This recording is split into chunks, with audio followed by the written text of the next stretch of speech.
Trying since March to make that happen.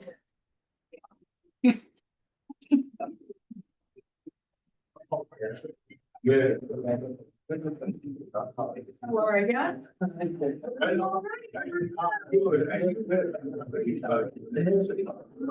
it's been, that's, my husband has to ship all the house. Oh, well, you know. All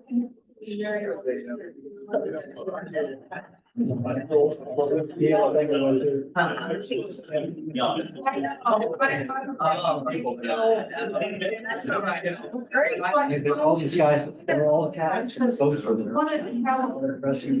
Talk about, getting some.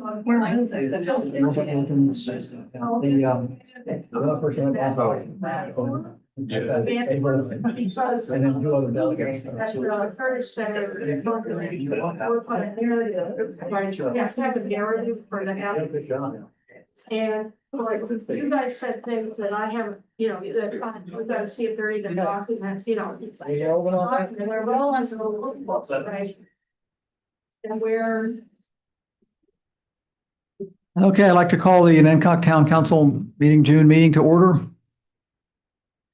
Can we have the roll call, please? Councilmember Pigney. Present. Councilmember Grubb. Councilmember Holgren. Present. Councilmember Knopf. Here. Councilmember Pettit. Here. Councilmember Quigley. Here. And Mayor Foxley. Present, thank you. Omar was just here a minute ago. Where'd he go? To get stuff. Okay. Okay, he'll be here. Yeah, he said he'll be here in a minute. Okay, thank you. All right, the Pledge of Allegiance. Pledge allegiance to the flag of the United States of America and to the republic for which it stands, one nation, under God, indivisible, with liberty and justice for all.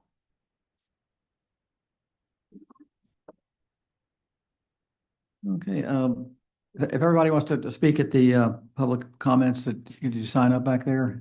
There's a sign up sheet. Is there a sign up sheet back there?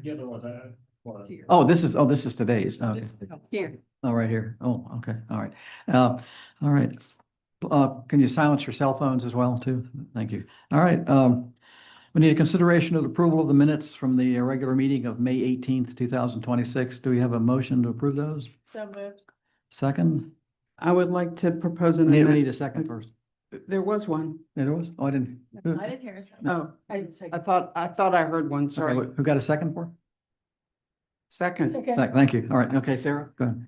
on page 4 at the bottom in public comment, there's a mention from Dana Simpson of Lilliston Street, but it's actually Lilliston Avenue.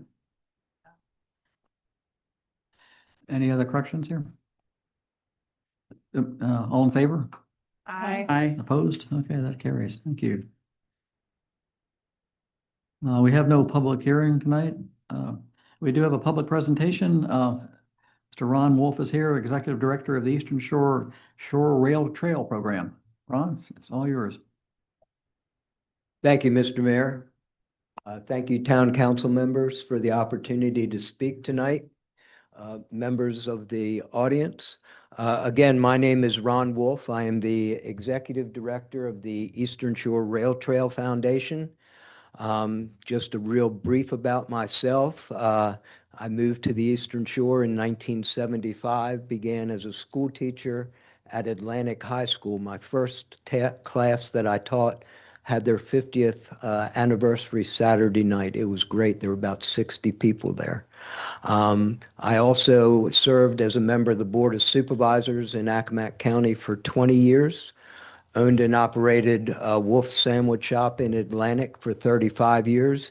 And part of my 42 years as a high school official was spent with Fletcher. We refereed soccer together, but a long career. It was great. But now this is something new and exciting and different, a challenge. I've never been involved in a project like this before. So what we've done is we've taken the old railroad that we had well, I shouldn't say no customers. We had one customer in New Church, Virginia, They produce antifreeze, and all of their product goes out by tanker car. So we still operate a railroad. We have a lease with a short line coming out of Maryland down to Hallwood. The reason we stopped at Hallwood, Virginia, is because rocket parts still come in by rail. They're offloaded at Hallwood and then trucked to the NASA facility, either Main Base or Wallops Island. So the rail corridor from Cape Charles all the way up to the Maryland line, it's about 60, 65 miles. With what trail or what rails were pulled up, the rail trail project is about 50 miles from Cape Charles, right across from Rayfield's Pharmacy, up to Hallwood. So with that, we've pulled up the tracks and ties, and that was very controversial. I heard and received a lot of phone calls from people, oh my gosh, my grandfather worked on the railroad. How can you pull up the tracks and ties? How can you stop the train from running? I'll never be able to sleep at night because I don't hear the train whistle. Those were the comments that we got. But what we did was preserve the rail corridor. Railroads are highly regulated by the federal government, particularly the Surface Transportation Board.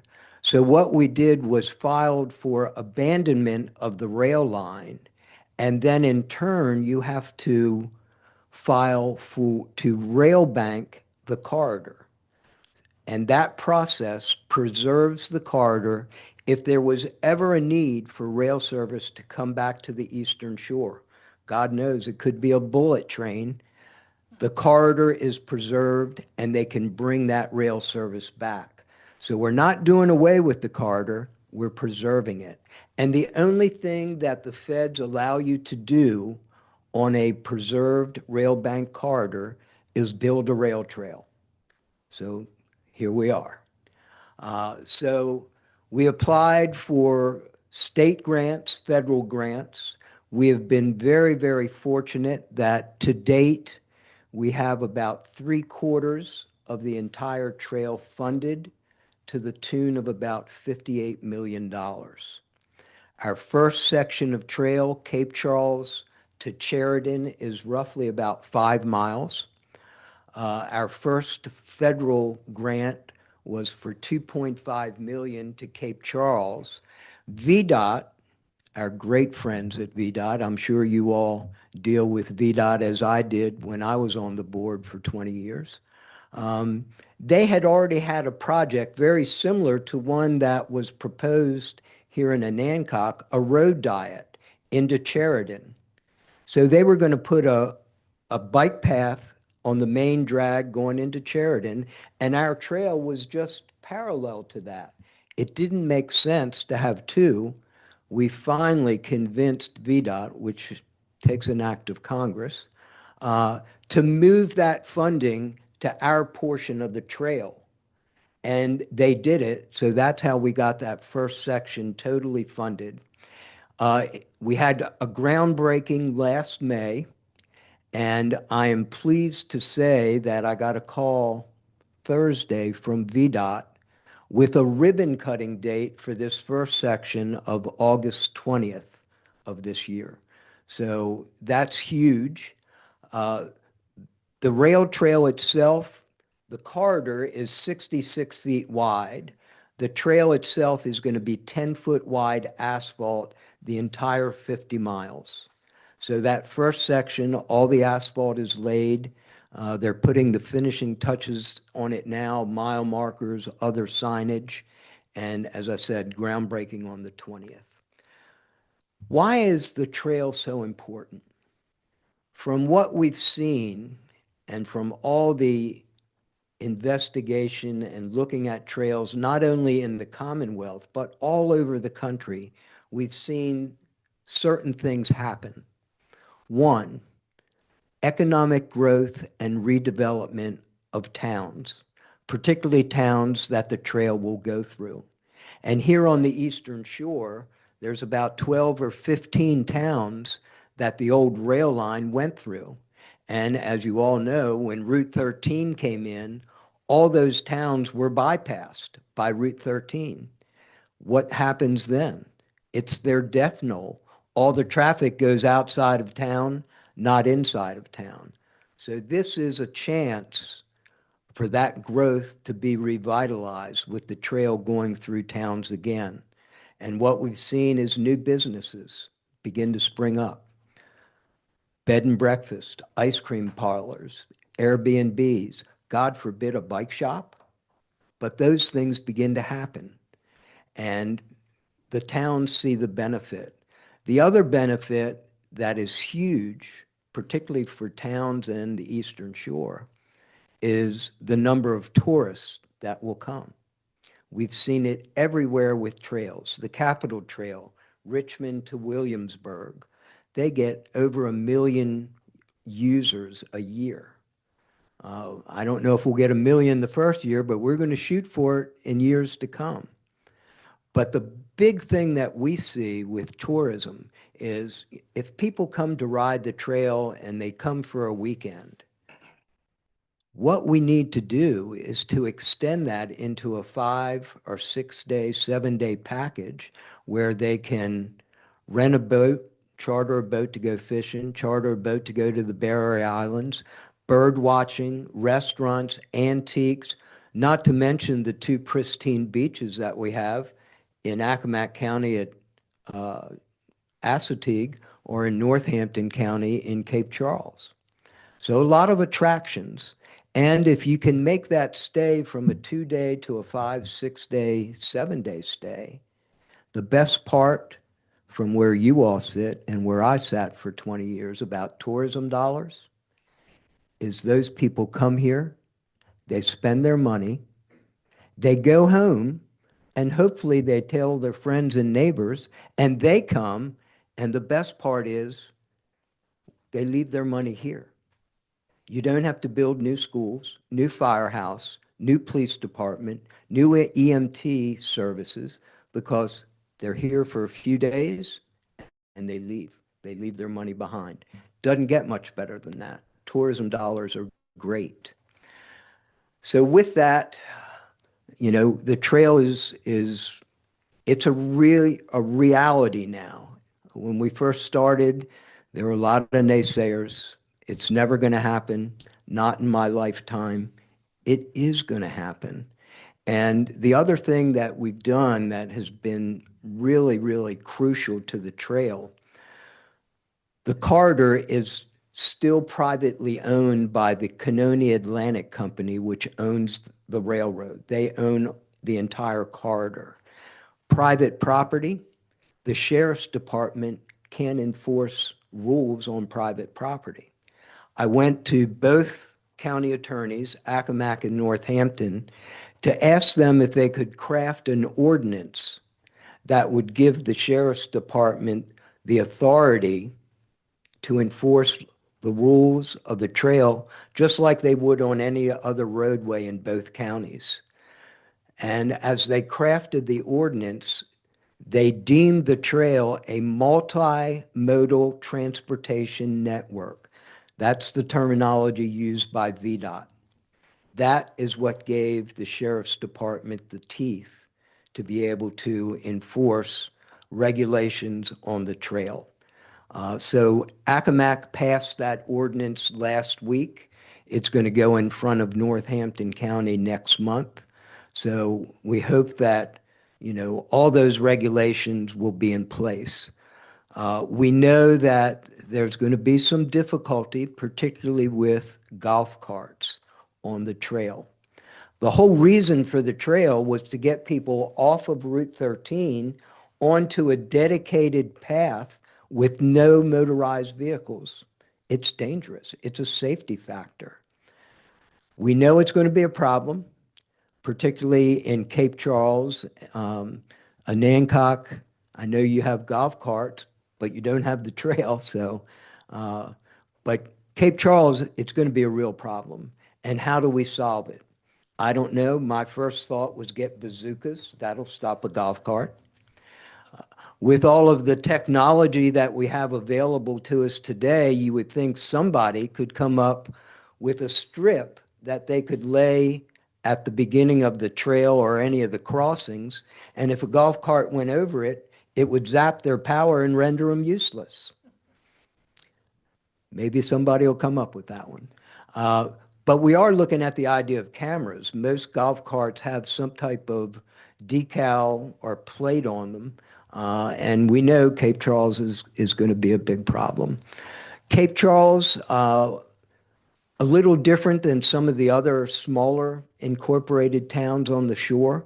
Tourism is big dollars for Cape Charles. Cape Charles, at the very onset, took it upon themselves to introduce a memorandum of understanding with the foundation that they would maintain the portion of trail within the town limits of Cape Charles, but even beyond, all the way out to Route 13. And I know they had a selfish reason for doing that. Again, tourists, they want to keep the trail as clean and pristine as possible and maintained to a very high level. We know that all the other towns, smaller towns, might not be able to do that. If they can't, the foundation is going to maintain the trail. So with that, we have all the funding in place for 3/4 of the trail. To date, there has been no local money used for construction. At the onset of the beginning of the foundation, I did go to each Board of Supervisors, Accomack, Northampton, and asked for startup money. Each county responded with $50,000. All other money for construction has either been through VDOT Smart Scale projects or Federal Highway Administration projects. Our biggest grant and longest stretch is from Bird's Nest to Melfa. That's about 18 miles. That was a federal grant for $23.5 million. So we were very fortunate. We got that grant about 2.5 years ago, but we weren't finally approved until this past February. So almost 2 years, we were kind of in limbo. We were really afraid that that money would get clawed back, but luckily it didn't. The one thing that I do hear about the funding, particularly the federal money, a big chunk. You know, why can't that be money used here on the shore for other things, to build schools, to build homeless shelters, whatever? That money, I hate to use the word earmarked, but it is an earmark through the Federal Highway Administration that those grants can only be applied for and used to build rail trails. And if we didn't apply for it, somebody else would. And why wouldn't you rather see the money come here than out to California or Colorado or New Mexico?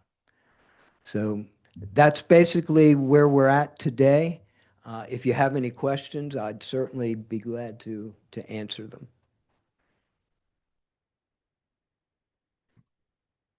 Ms. Knopf? Yes. So the section that's going to be opened up on August 20th, where Yes. does that run? So that's from Rayfield's Pharmacy in Cape Charles to Sunnyside Drive in Sheridan. Okay. The next section is Sheridan to Bird's Nest. Again, that's a VDOT Smart Scale grant. Then Bird's Nest to Melfa, Melfa to Only, and we've just applied for another state Smart Scale from Only to Greenbush. Okay. And I can't say where it is, but I feel as though I have recently ridden over a crossing that still does have tracks. So that is in Only. And once they get to that section of construction for the trail, those tracks will be removed. The reason they weren't removed when we took up all the other tracks and ties is because they were embedded in concrete.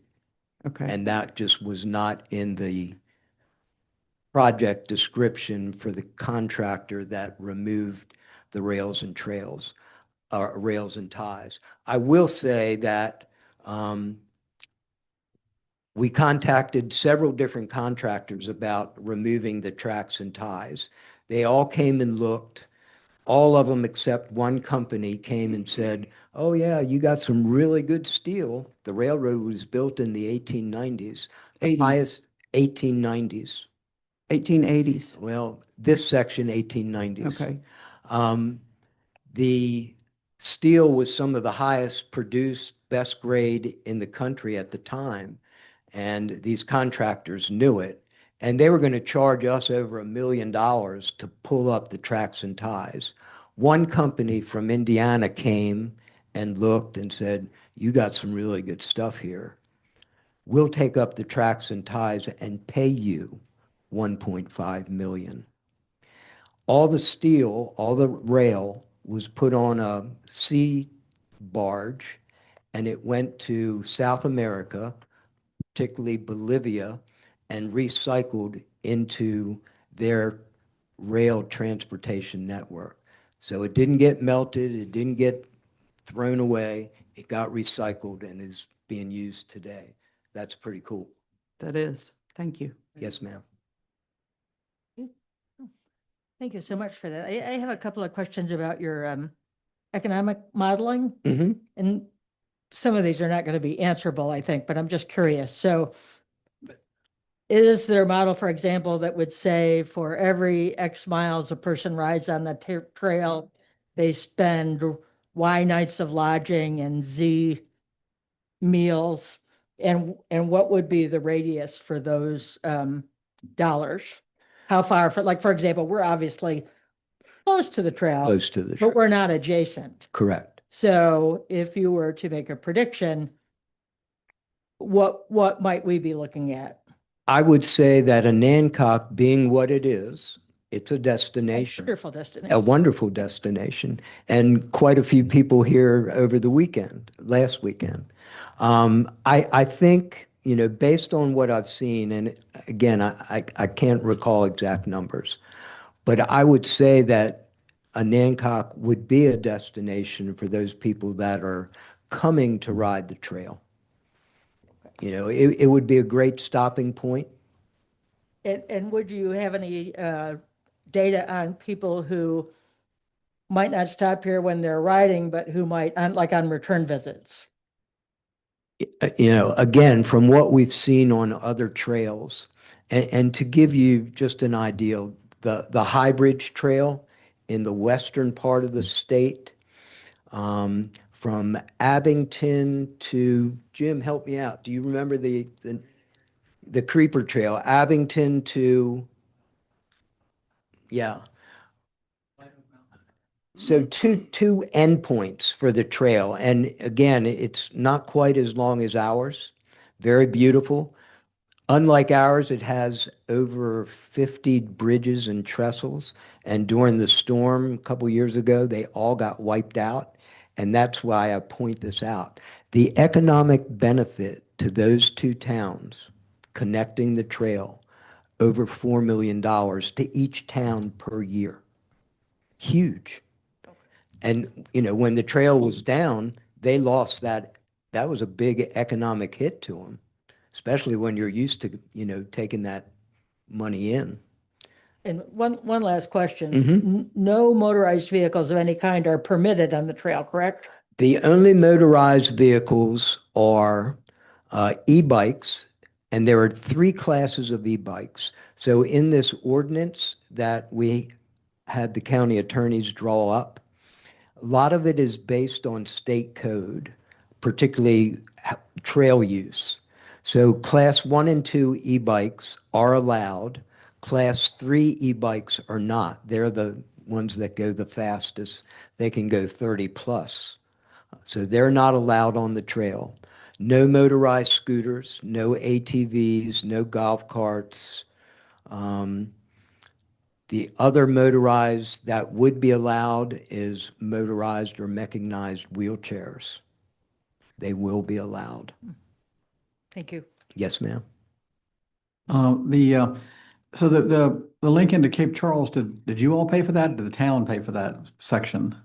I mean, so from the, From Rayfields, yeah, Rayfield's out to 13. That was a federal or state that was a federal grant. Right. And it is along the rail existing car. railroad? Yes. Yeah. So I guess we've been looking at connecting to, getting a rail. Is there any money out there for that kind of thing, or grants or something for us if we wanted to? The problem is we're still a mile away and it's county property between us and the rail. But Right. I know that road diet kind of faded away, but it would be nice if we could connect. But I guess we can talk about that later. Are there options for, We'd you love- guys have been in contact with a lot of, grant writing, so I don't Yeah. know, is that possible? We'd love to see the connection. I did ask VDOT about the possibility of the road diet coming back, if Right. that was a possibility.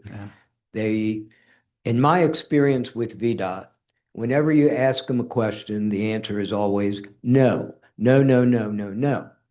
And that's the way it has been with the trail for about 2 years. About 8-10 months ago, I don't know who put what in VDOT's Kool-Aid, but all of a sudden the answer went from no to yes. What can we do to help you build this trail? How can we make it work? And of course, that was huge. They actually had a division-wide VDOT meeting in Norfolk last September, and the Eastern Shore Rail Trail was the featured trail of the conference. And they asked me to speak, which I never have a problem with. But the kind of theme of my speech, and there were probably 300-400 VDOT workers in the room, was how do we get to yes? No is not acceptable. And I gave the examples of VDOT. It's always no. How do we get to yes? So I think there's ways, Fletcher. I think there are. It could be a smart scale grant from the state. It could be a highway administration grant. I think there are possibilities out there. Again, the sewer line that goes back behind the hospital that comes from the sewer plant, originally that was thought about as a bike trail. So there are some possibilities to, get into town, and we'd love to do it. All right. Well, thank you. Thank you very much. Thank you. Appreciate it. Alrighty.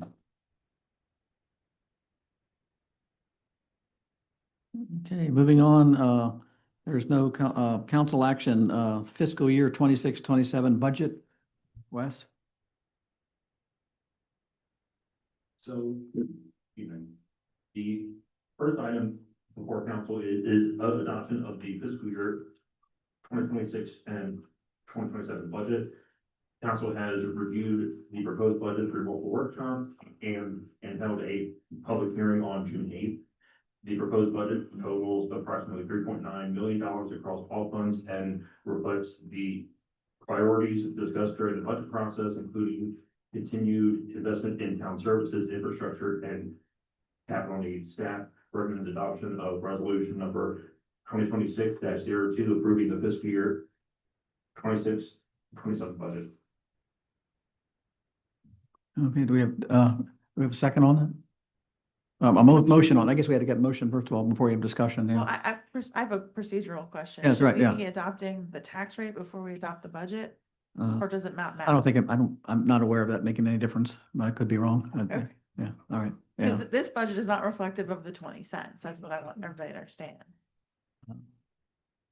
Of the, This is the 19 This is the cent 19 budget. cents. I know, we need to, well, he's just reporting it. We need to have a discussion and change that. There's a couple other, there was the $20,000 change in the, correct, so let's discuss the changes to, we have to decide whether we want to go to 19 or 20 cents, so, we need somebody to make a motion, Do you want somebody to read the resolution? yeah, and you can read in the number of the Sure. cents. Town of Anacog, Virginia, resolution number 2026-02, a resolution adopting the fiscal year 2026-27 budget for the town of Anacog, Virginia. Whereas the town council of the town of Anacog has reviewed the proposed fiscal year proposed fiscal year 2026-2027 budget. And whereas the proposed budget was made available for public inspection and a public hearing was conducted in accordance with applicable law. And whereas the town council finds the adoption of the fiscal year 2026-2027 budget is necessary for the orderly operation of the town and the provisions of municipal services. Now, therefore, be it resolved by the council of the town of Anacog, Virginia, that the fiscal year 2026-2027 budget as presented and incorporated herein by reference is hereby adopted. Be it further resolved that the town manager is authorized to administer the budget and expend funds in accordance with the appropriations contained therein and the applicable law. Okay, and this budget is written as a 19-cent tax rate, so. Yes. Okay, so if we go, we will say, oh, yeah, we need a second on that, yeah. I'll second it. Okay, all right, discussion? We've got an echo somewhere. I know, yeah, hold on.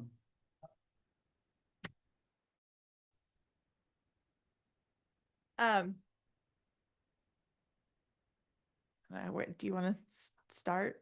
Do you want to talk about what we talked about today? Sure. So after review adoption of the 20 cents tax levy and removal of the $30,000 allocation for communications and website services. The proposed tax levy provides an important source of revenue to support municipal operations and to maintain our service levels. As presented in the budget, approximately $120,000 of the transfer from the water and sewer fund is allocated toward the general fund operating expenses. And even with that transfer, additional general fund revenue is needed to support the services that we rely on. So I believe that we should adopt the 20-cent rate and remove the $30,000 for communication services. And the other side of that is that the additional cent will generate $24,000, which will also reduce what needs to come in from reserves. Correct. Yeah. Discussion on that item? Yeah. Cindy? I mentioned this to Wes first, but I'd like to request that in the future, at each council where we see a budget, that it be accurate in terms of what we are being asked to approve. I know that I brought this up last time we talked about was that the staffing issues were such that, it was difficult for them to make the budget adjustments every meeting, but I'm hopeful that in the future we'll get an accurate budget when we're asked to approve it. And as I mentioned to Wes also, I'd suggest that changes to line items be highlighted so we don't have to go through and look for them. And that we receive color printed copies so that we can identify that with explanation from the staff about why the change was made. I'd like to make a further comment along those lines. At least in this edition, the left-hand edge Yes. of the descriptions of the line items are truncated. Yes. For the most part, it's not too bad to figure out what that meant to, what the full amount would, what the full name of it would be. But if, I don't know, maybe a test copy first before propagating all however many copies to be sure that it's not cut off. Thank you. Yes. So in our last meeting, Wes, I can't remember if you were here at this time or not, but we had a fairly, I thought, good discussion about the importance of that communication resource.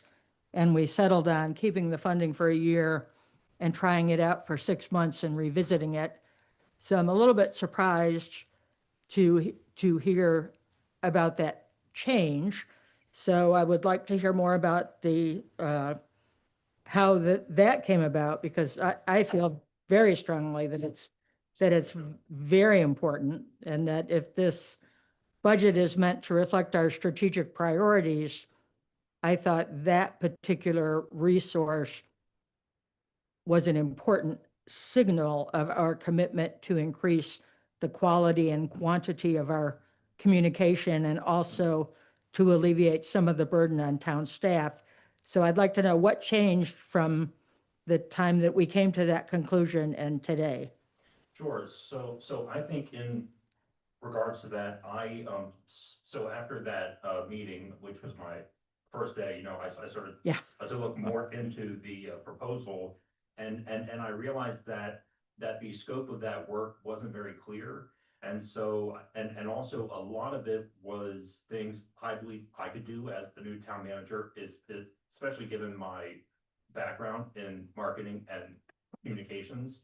And I think that, given that the budget is so tight as it stands, especially with the transfer from the reserves and the enterprise funds, I think, we need to be strategic about that. And I think $30,000 for a plan that's not fully scoped out in terms of that work might be a good way to trim that. And I mean, I'm not saying that it's not something we can't do in the future, but to me, it just seemed like the money was allocated for that, but there really wasn't a plan on what to do communications wise. So I thought the intention was, with the approval of funding, that town staff would craft an RFP specifying the deliverables and what the town would get from the resource. So I don't see how proposals could be evaluated yet if if an RFP has not been put out. Right, and so, I mean, I still, and maybe this was just me not having enough background information on it, but the, the actual deliverables of what we wanted to see from the communications piece, I just wasn't sure what they were.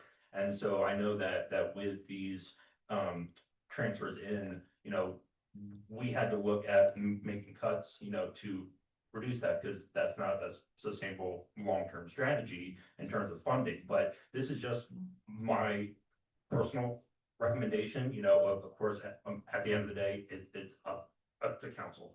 So Did you identify any alternatives? in terms of what? Any alternative cuts?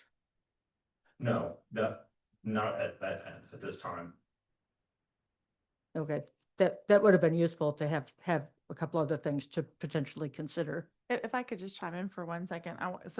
When we were looking at it earlier today, transfers in from reserves is 917,000. But so you all had a meeting on this topic and concluded that should be cut? Conclude anything.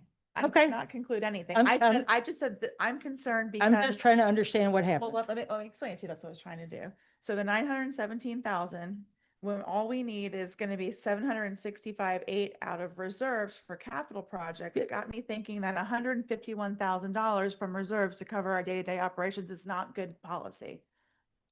And that was where my concern was. I didn't ask anybody to cut anything anywhere. I just said, I'm concerned because this is not a sustainable model. Didn't Okay, I? so we had a couple of workshops, we've had a public meeting, and this is just a shift, and I get it, it was your first meeting, and I can see how this would be low-hanging fruit for a cut, I get that. But I would like to just go on record as saying that I think the quality and quantity of the town's communication with the residents and internally really needs to improve. And I'm confident that you're committed to doing that, and I will support you in helping with that. I would just like to express my disappointment that at that cut, because I thought it was important. Well, I think, there was a lot of discussion about that $30,000, and that we certainly weren't all in favor of that. There was quite a bit of discussion about that.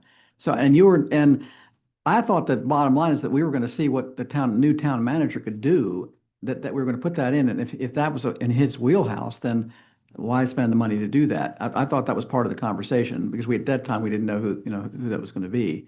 But I understand. Yeah, I think I agree with, that with Lisa, that transferring reserves to maintain, into the operating budget is not a good plan. And we can't keep doing that. But we did not, I mean, there were other things in the budget we could have looked at. You're right. But I think that was the most, when we were talking about it, that was one of the most things that we weren't particularly all on board with. So that's why it came up first, yeah, So I would suggest, so 6 months from now, Wes is gonna know a lot more about his job correct.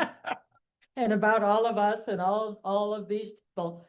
So perhaps, and I think this would be a good practice anyway, I would recommend that in 6 months or even 90 days, we reassess and even take a relook at the budget, Sure. Yeah. test our assumptions, see how that's working. Maybe it'll be great and that would be great.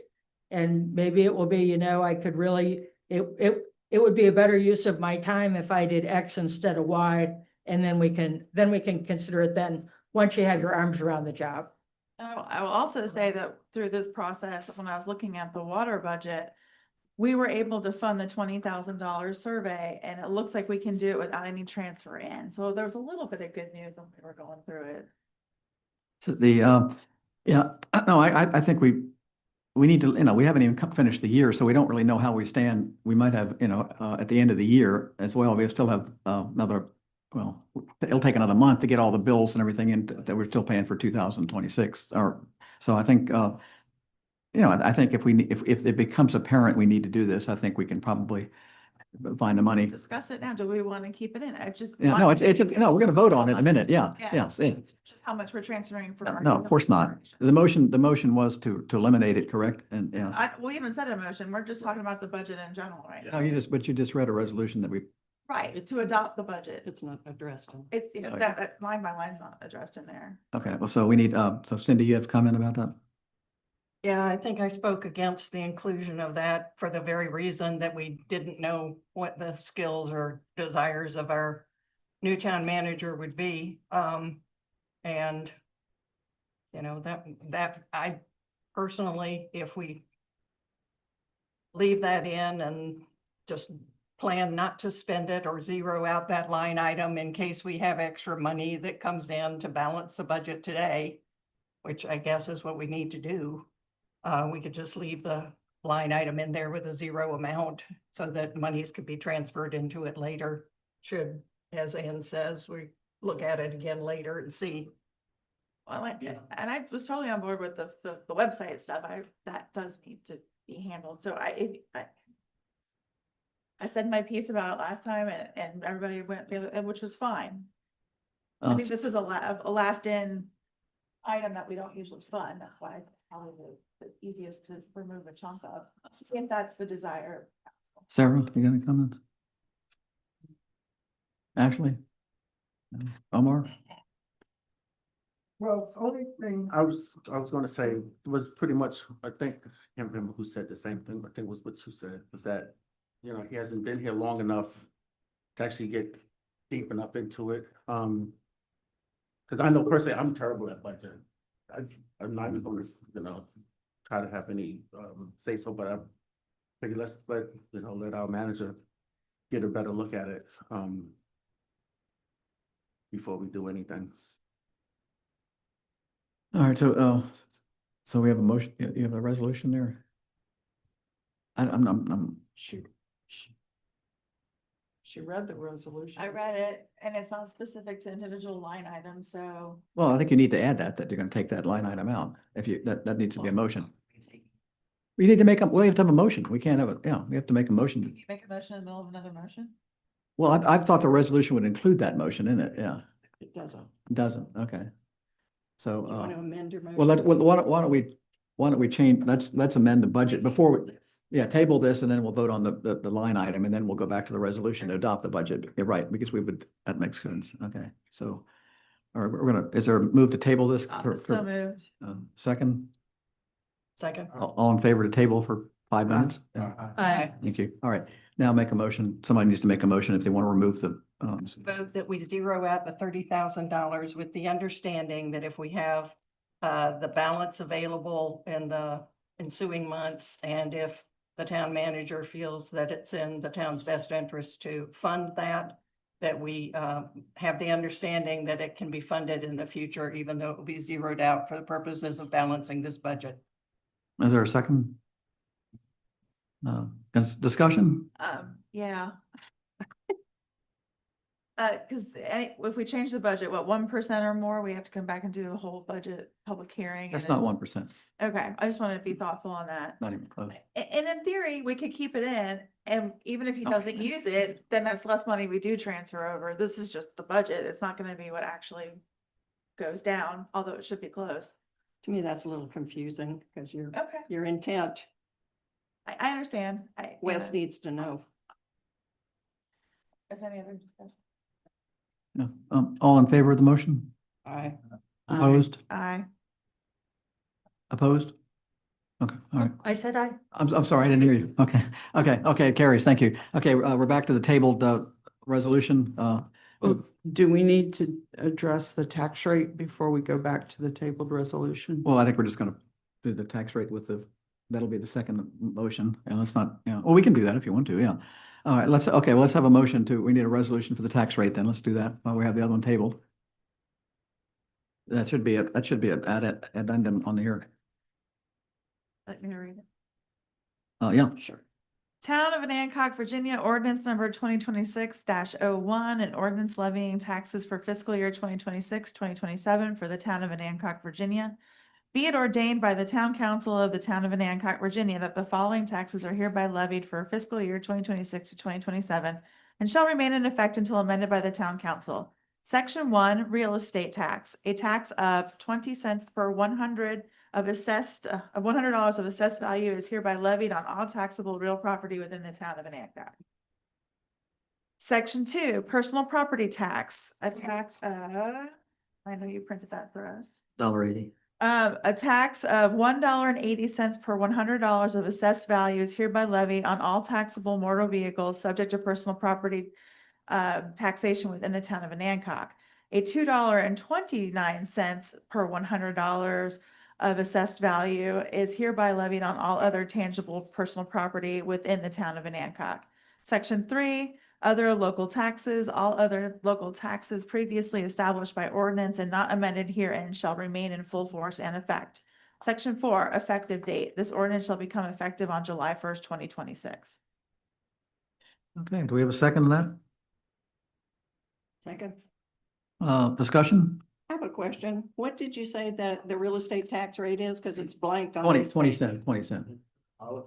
20 cent. Yeah, Right. but- Because 02. staff wasn't sure how we were going. Yeah, it could have been 19 or 20, yeah, so it's 20. Okay. And it's We advertised for 20, yeah. right, yeah. 180 for vehicles That's the same as it was last year. and 229 for other personal property? Yeah. Did I hear those Mhm. Yeah, correctly? that should be, So those are the same? That's our current tax. that's rate. our current tax rate. We haven't changed that. The only thing we've changed is the real estate. Okay. All right, we have a second. Any more further discussion? All in favor? I think we have to have a roll call on this.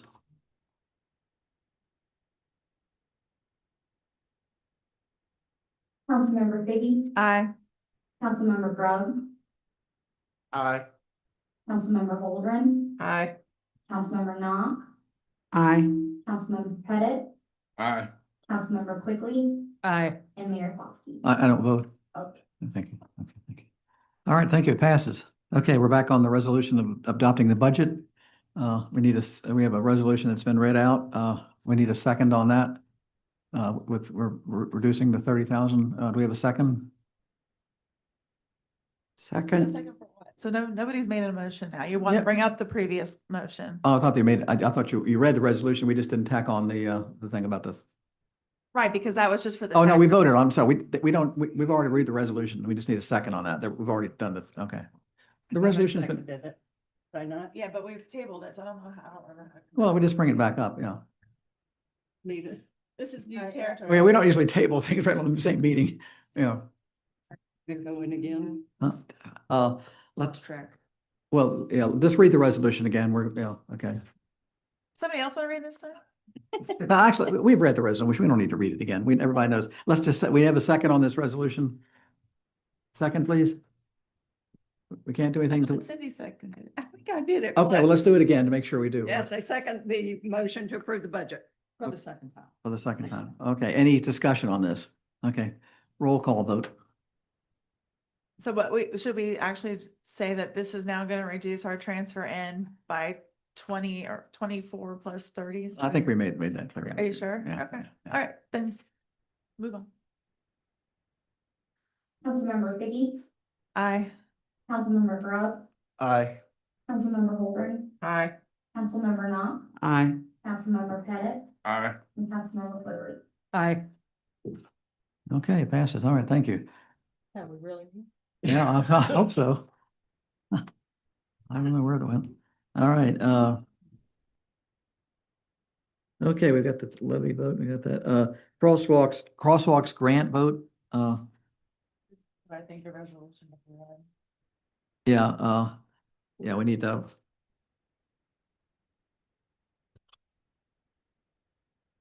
Page 35. 35, mine didn't go for 35.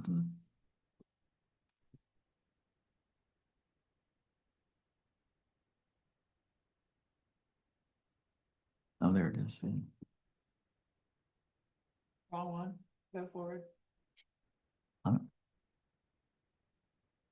All right, is there, is there a vote in even proceeding on this resolution? There's, Well, I guess we need to make a motion to see, huh? okay, somebody needs to make, okay.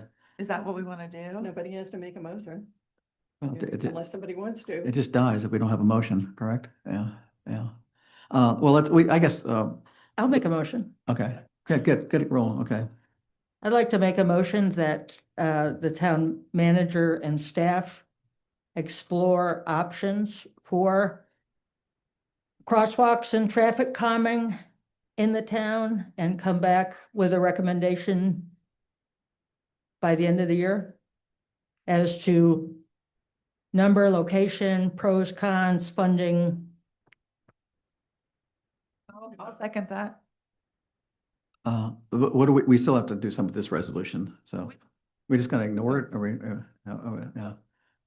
I just, yeah, Let's vote on the resolution. Yeah, that you're was right. Made, so we don't table and then go back. that's right. Anybody, yeah, okay, any discussion on that resolution? It sounds like a fantastic idea to me. I think it's a great Yeah, idea. okay. Okay, all in favor? Aye. Oh, Wanted to discuss something, Well, being if- not in favor of it. You missed it, we just voted, I'm sorry. I can't take the vote back. Yeah, sorry. 2 seconds to open my mouth. Okay, all right, well, I'm sorry. Anyway, you can, yeah, okay. I mean, I can't take a vote back, you know, All right, well, I'm voting no. okay. All right, okay. Did you get me, Hannah? I'm so sorry. I voted no on that motion. Okay. I'd also like to make a motion that the council take no action on resolution number 2026-03 regarding funding the locality share of projects under agreement with VDOT. second. Discussion? Does that mean we're declining this opportunity, which we Yes. have to do by the end of the month? Yes. Yes. Okay. Is that what you're gonna say about the other one? No, oh, okay, all right. Any other discussion? So this would mean then that Wes would reply to VDOT by the timeline and say thanks, but no thanks. Basically, yeah, okay. All right, all in favor? Aye. Aye. Aye. Opposed? Okay. All righty. It's done. Amendments to the zoning ordinance, HRSD, Wes, I'll give you this one. So the final action item is a resolution initiating amendments to the town zoning ordinance relating to regional utility uses and facilities associated with the town's ongoing partnership with HRSD. This action does not amend the zoning ordinance outright. Rather, it begins the formal zoning amendment process by referring the proposed amendment to the planning commission for a public hearing, review, and recommendation. So this essentially just starts the process to rezone the pump stations. So we have previously created that IU zoning district, but we haven't assigned anything to it, and this is to begin the process of setting those assignments? Correct. Okay, thank you. Does this need to have a timeline on it? HRSD wants us to, it's according to their timeline that they gave us, yeah, yeah, There's not one set as of right now. right, yeah. So we don't need to give the planning commission a timeline to come back to us with their recommendation. No. follow up with them. Well, they do, Make sure. they did give us a timeline in that big book they gave us, so that you can look into it. There was a timeline for that. Right, Yeah. Yeah, but I'm not sure it's one we need to vote on. Oh, no, but it can't go on for a year or something like that. Yeah, the planning commission needs to get back, but there was a pretty strict, there was a whole, 80-page recommended timeline of the HRSD for the whole thing. Yeah, Correct. correct, yeah. All right, so somebody want to read this resolution out?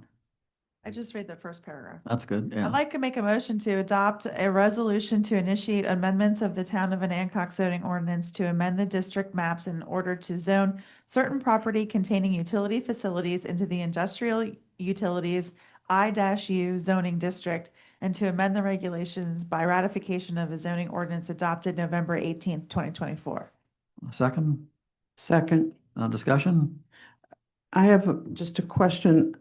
It's my understanding that there are 6 pump stations, but this refers only to 3 of them. Will the other 3 be added to this zoning later, or did they do something different? From my understanding, one of those 6 is private, so we don't need to rezone that one.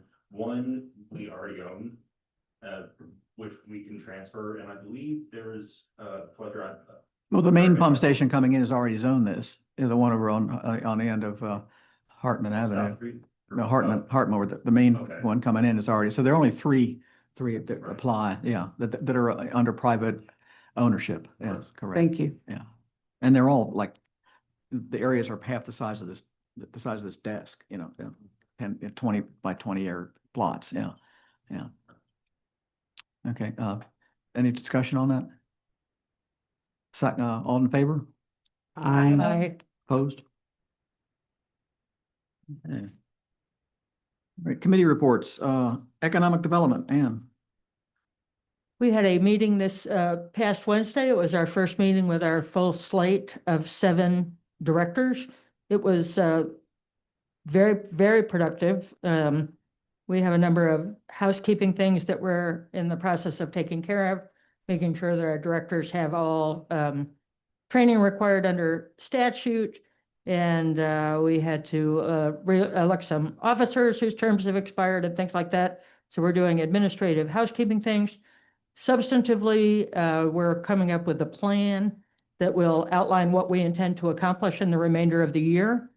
The things we will have on that plan include things like conferring with town-related groups such as OMS, OBCA, the Planning Commission, and others.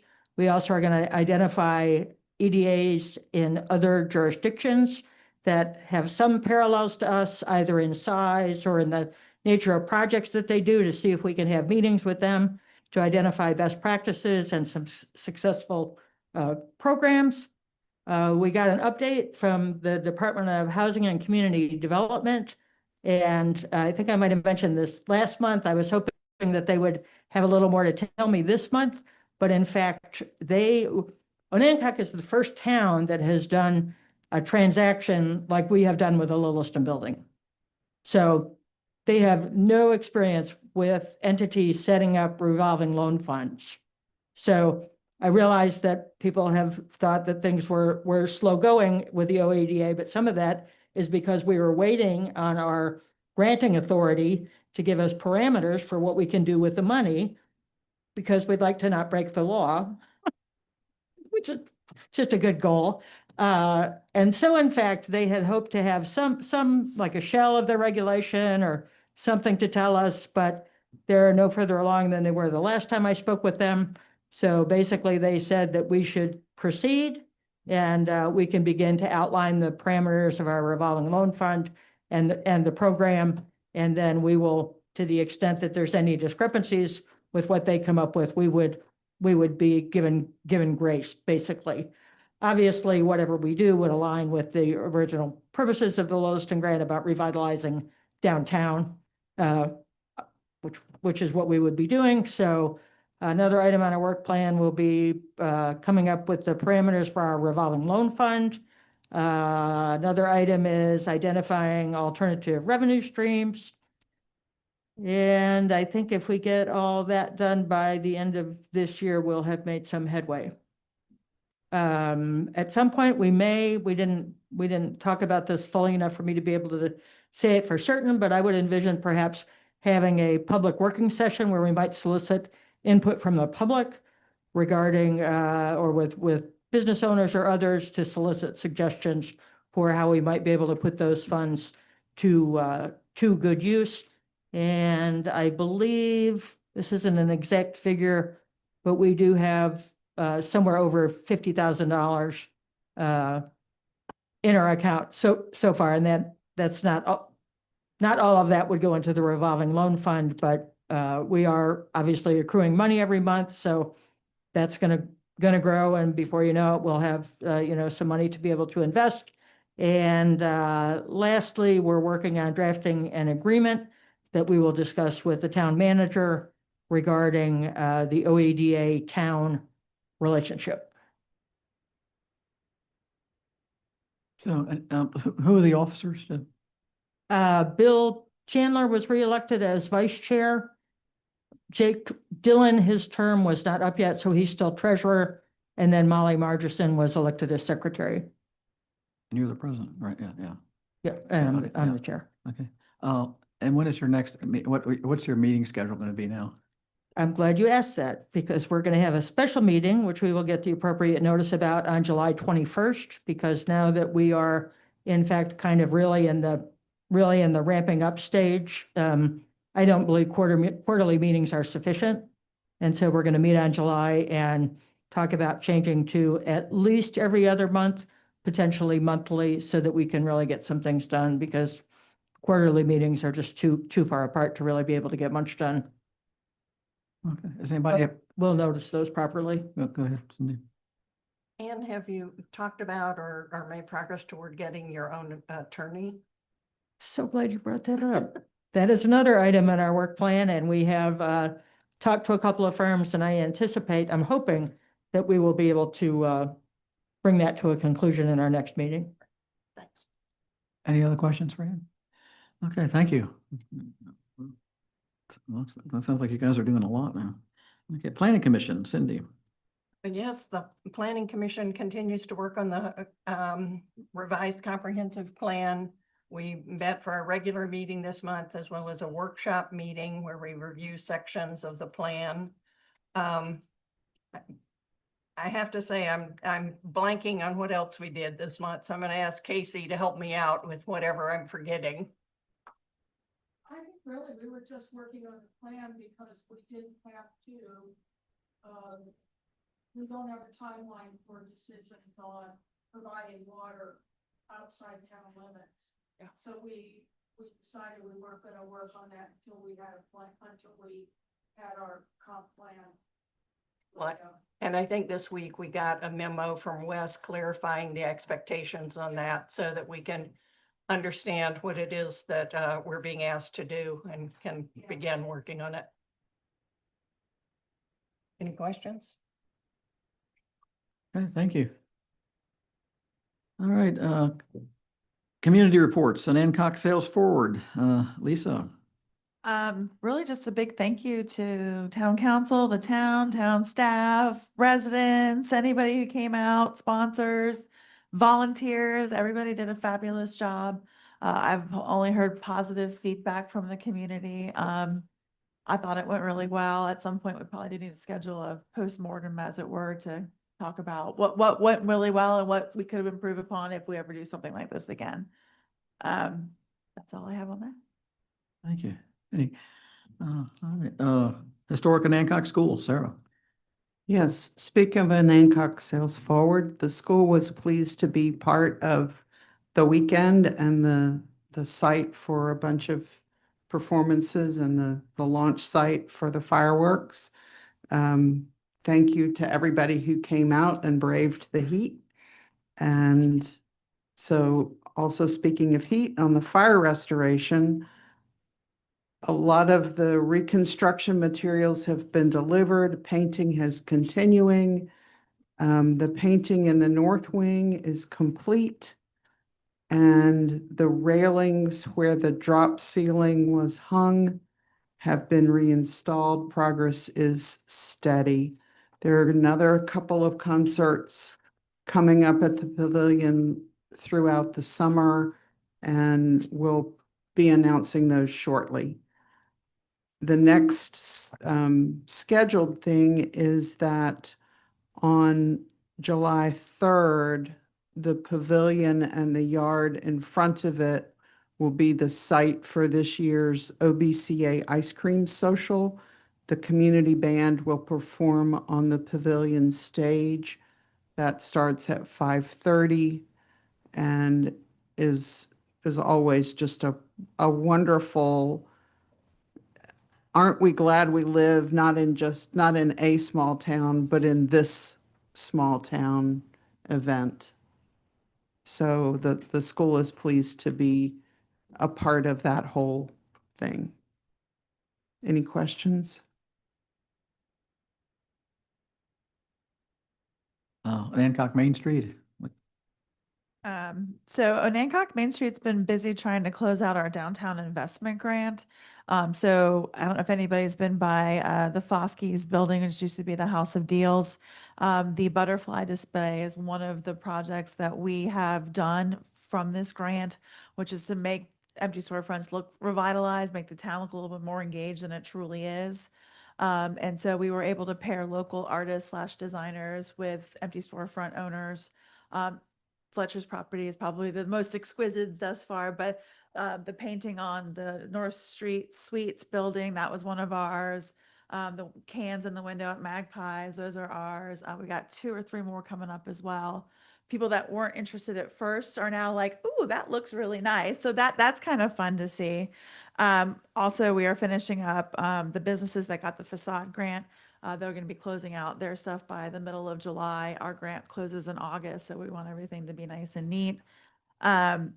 We are also doing an event July 10th during Second Friday out here in front of North Street Suites, kind of giving thanks to all the businesses that opened in the last year, thanking the community, showing off what we've done with the storefront, showing off what we've done. We're able to help the business owners with their facades.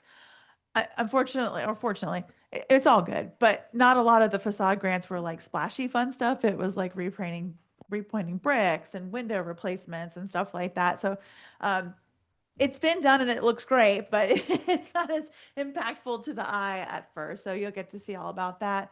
We're really going to be discussing our Open for Business program. We got some beautiful literature that we just got in that really goes into detail about how that works. Our website, our webpage is live now, so anybody can go and see all the available commercial properties in town. And all we do, we're just a conduit. We don't get involved in the sale or anything. So it's really kind of cool because you can get all the information of the real estate agent, square footage. We also have on there, town taxes or where to go get permits. Almost a one-stop shop for somebody who's interested in investing in a business in Onancock. So keep that on your radar for July 10th and come out and see us. Any questions for Main Street then? Okay, thank you. I have Oh, one sorry. suggestion. I think on North Street Suites, it might be good to have some indication that the store's not actually open because there were people looking for bagels. Oh, yeah, yeah, okay. I will mention that to the owner. Okay, thank you. All right, it's time for public comment. Jeff Dagan, you're first on the list.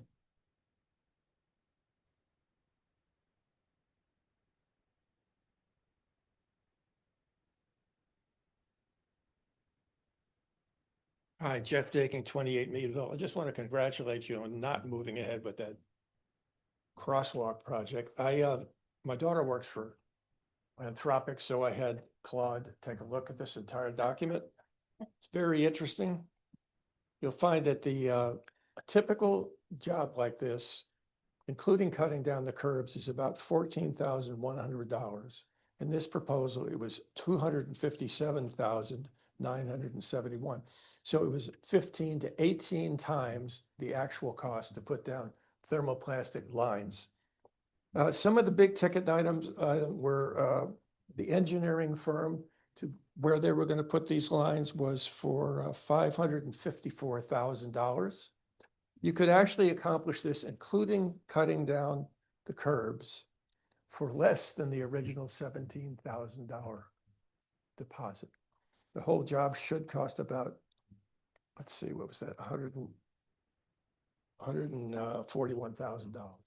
So congratulations, and if anybody wants to see what Claude had to say about it, I have copies here if you'd like. Anybody want them? Sure, okay, take 'em. I mean, we're still looking at this for another possible, This is. yeah, thank you. Thank you. All right, Rick King? Did you sign up? Oh, you just signed up as being present? Yeah, okay. All right.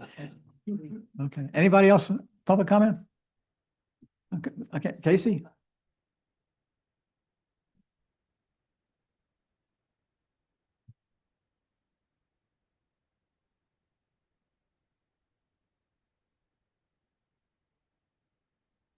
Casey Greer, 74 Market. This just came to mind as I was listening to the discussion on the very successful Sales Forward weekend.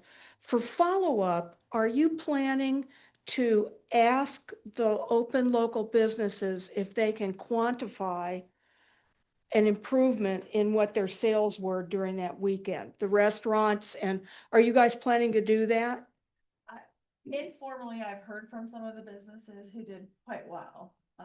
But Yeah, not but- in a form- we can. Not Yeah. that we can't. I appreciate you bringing that. Yeah, I think, you know, that what you want to do is you want to try to, a lot of times all this stuff on tourism does this, tourism does that is purely anecdotal from what I can hear.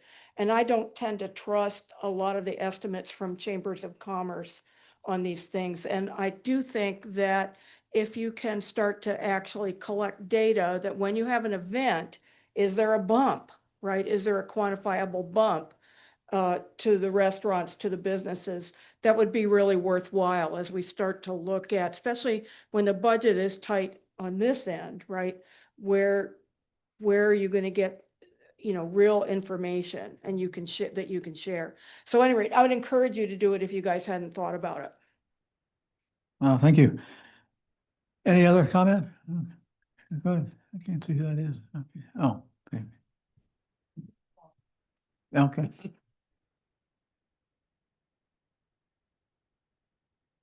I'm going to make this really brief. Karen Belknap, basically with Historic Nancock School, but not speaking for them. I'm speaking for me.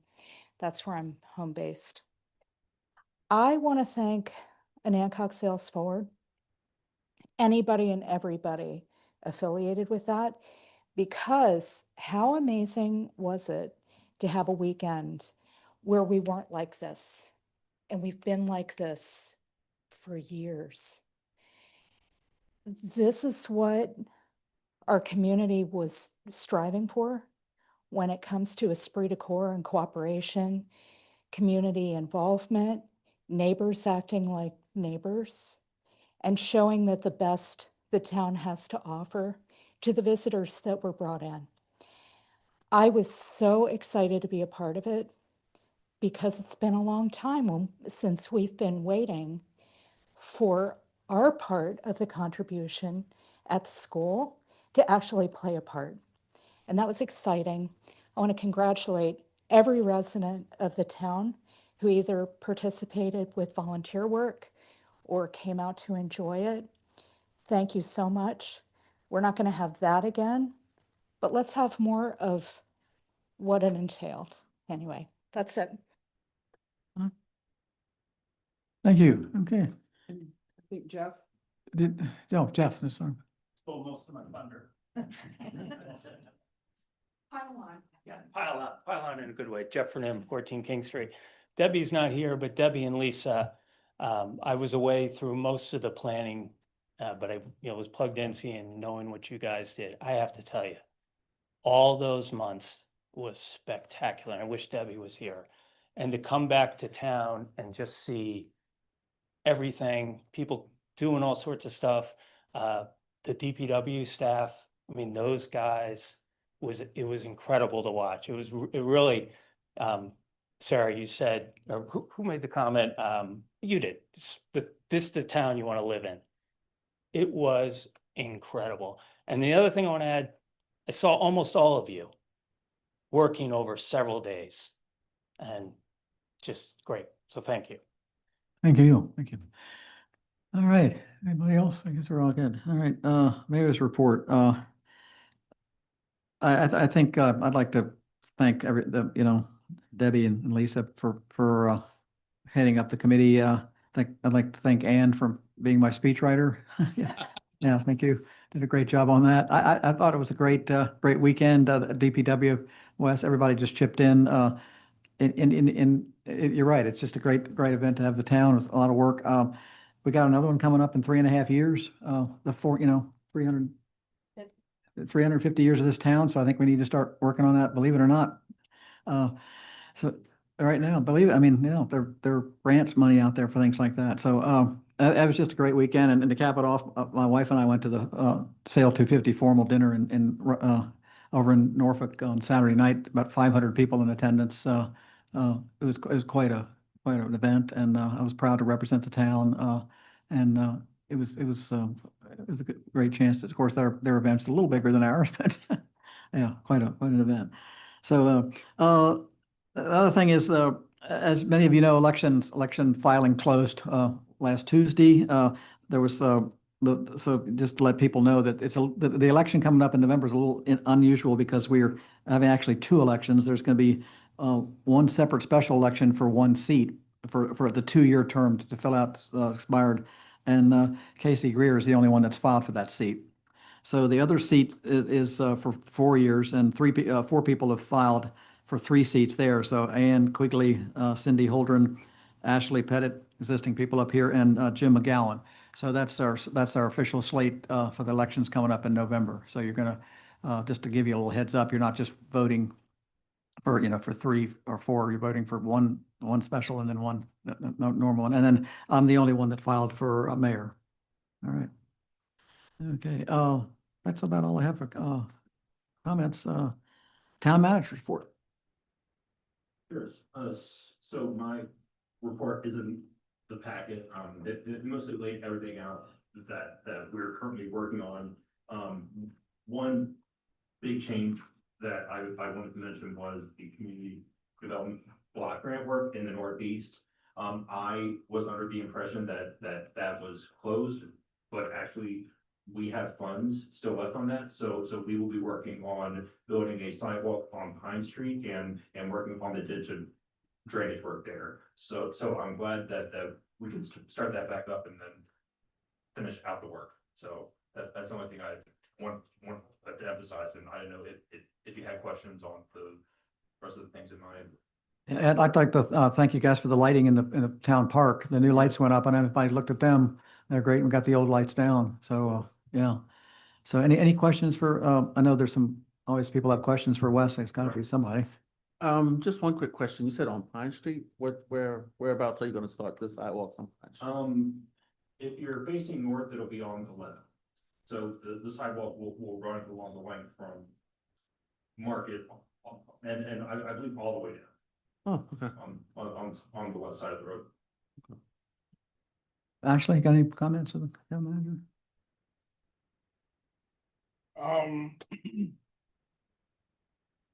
I guess first and foremost, starting our meeting off with the presentation from Mr. Wolf. I thought that was well received information. Looking forward to seeing how that project progresses. And Sale 250 was a great experience. Okay. Any other comments about the town manager's report? Yeah, we're all set. Okay. We're still glad you're here. That's all. I'm happy to be here. A financial report. I'm assuming that was in with anybody comments about the financial report? Okay. Police report. Any comments about the police report? So no comments about any of that. All right. Town council comments. Ann, start. I'd just like to echo everything everybody said about Oneoncock Sales Forward, and I really do think it captured the art of the possible when we all have our oars going in the same direction. I'm very emotional. I was very proud to live in Oneoncock. And we still have bumper stickers and magnets available. And our online store will be available. So if you didn't get that shirt or cup that you wanted, it's not too late. One thing I would like to suggest to folks, and I know a lot of you do this already, but if you have a chance, especially during the weekend and you're down at the wharf, talk to the boaters down there. It's just really great to chat them up and say, welcome to Onancock. What brings you here? Is this your first time here? And it's really very eye-opening to hear the things that people say. And this morning, and Casey, thinking about, getting data, and we can talk about models and projections and all of that. And you can never capture everything, right? So this morning I was chatting with the woman. She talked about how much she loved Onancock. And I said, is this your first time here? And she said, no, we were here last October and we had so much fun at Halloween. We had to come back. And so, it's not just about this visit. We're how many of those people that were here for Onancock Sales Forward are going to come back and come back and come back. And I think as we plan events, we make investments in these events, it's important to remember that it's not just about that event, it's about the future of this town. And we do need to, in spite of our ongoing constraints and things, we do to make sure that we make those investments and get those people in here. And I know we'll be talking about the opportunities that the rail trail will present, because I certainly think there are some. So. One other quick comment about Onancock Sales Forward. There were two other really active people in the committee, and they don't get the kind of acknowledgement Debbie and I do. And one of them is Anne. She really did a lot of work with the merchandise in particular, and making sure everything was good to go on that side. And Amy Higgins from Eastern Shore Marketing, who we did retain to help us with the marketing plan, but she went over and above. With that being said, Personnel Committee was not listed in the agenda, so I'm going to report on it now. We only meet quarterly, so it's not a surprise. Nobody thought to add it to the agenda. But anyway, we talked about doing a 6-month check-in for Wes, which would be November 18th. So we have a meeting again in September. It's that first Tuesday of the month, I believe, Monday. Anyway, I can get you more information if you're interested. We'll be solidifying what that looks like. It should be short and sweet, probably do a closed session in October, talk everything out, and then we would present it to Wes. We also talked about reviewing the personnel manual, making sure everything is current. And then at some point, and it's going to be a little while, but working on job descriptions. That's what we talked about. Since I didn't get a chance to present my rationale for opposing the crosswalks, I'm going to say it now. We are scheduled to have a water study. I'm guessing that's a water engineer to come and see what our needs are in the way of water. Common sense tells me we keep having breaks, so there may very well be some problems we have to address. And to me, that has to be our top priority, probably for the ensuing years, much as it pains me to think that Queen Street might have to take a second role here. But I think we have to all agree that water is the most important resource for our town and has to be our top priority. That's why I think it's potentially a waste of time for Wes to have to spend time on crosswalks when I can't really envision that we would have the funding for both in addition to Queen Street. Also, I wanted to make sure that I emphasize that I'm no longer on the Main Street board. I've resigned from that board. So that's not an activity that I'm pursuing at this point.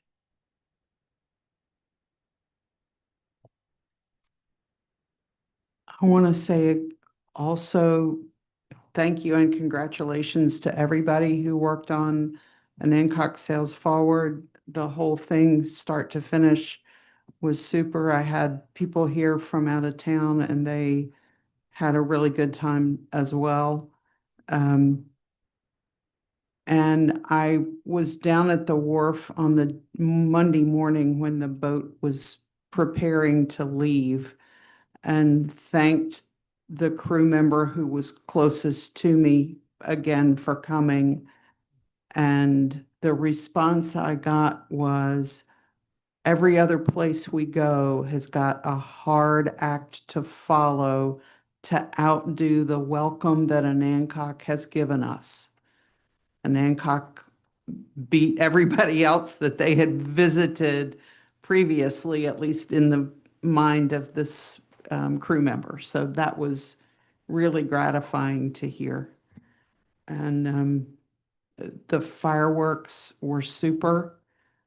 And that just kind of capped everything else off. And with my Cokesbury hat on, I want to say we were really pleased with the response to Anna Sterrett's recital. It was a full and enthusiastic house. And I was terrified that there would be 3 people in the audience, but we were hunting for places for latecomers to sit, and that was a wonderful problem to have. And she was outstanding.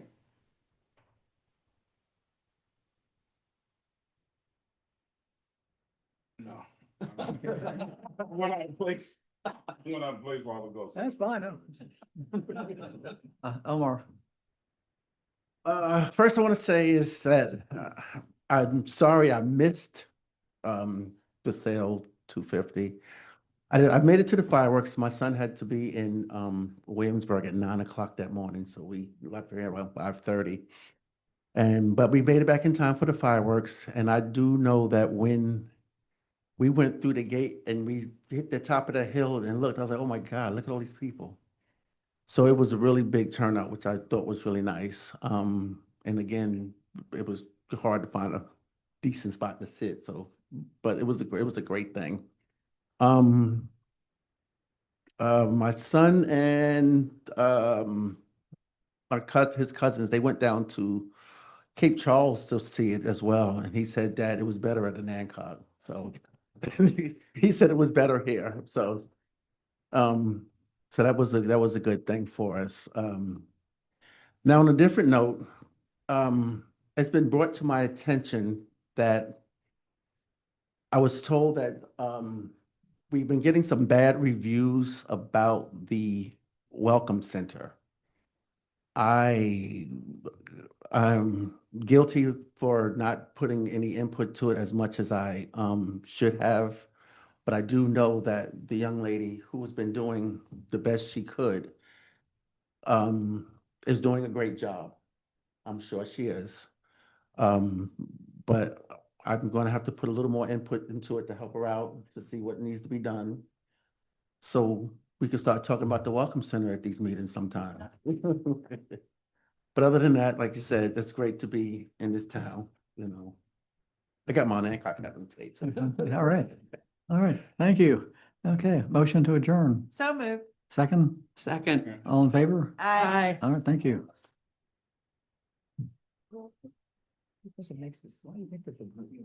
The water study. They have to. They're gonna tell us we need to. But they're not gonna know that. I mean, they're looking at the.